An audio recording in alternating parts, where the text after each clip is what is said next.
Aí, saca esse som de bumbo aí.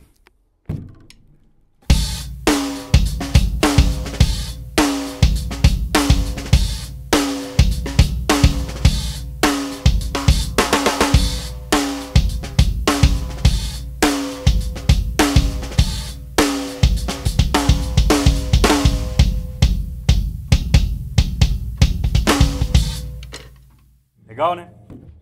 Ah, não gostei não. Não tem nada dentro do bumbo. Nada. Nem um abafador, nem porra nenhuma. E um PG Beta 52, um Shure Beta 52 aqui, né?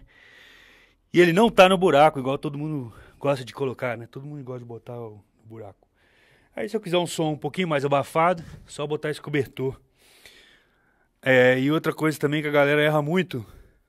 Erra mesmo, vou falar erra mesmo, pô. É ficar intrigando. Quando eu piso no bumbo aqui, ó, agora tá mais sequinho. Ligeiramente mais seco, né? Fica intrigando com o barulho que a bateria faz aqui, cara. Esse fundinho de vibração.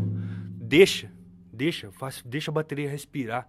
Então não tem nada dentro do bumbo. O bumbo respira, cara. A madeira dele vibra. É um bumbo de 24, uma bateria, uma Gretsch. E também encrencando com barulhinho de... Sacou? Não, velho. Deixa a bateria gritar, beleza? Olha o bumbo agora aí, ó.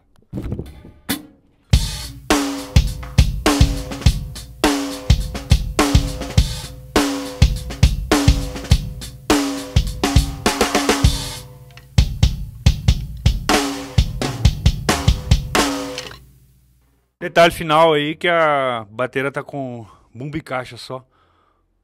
Um 52 no bumbo, né, que eu falei. Um 57 aqui na caixa, apontado não pra pele, apontado pro corpo da caixa, logo abaixo do aro aqui.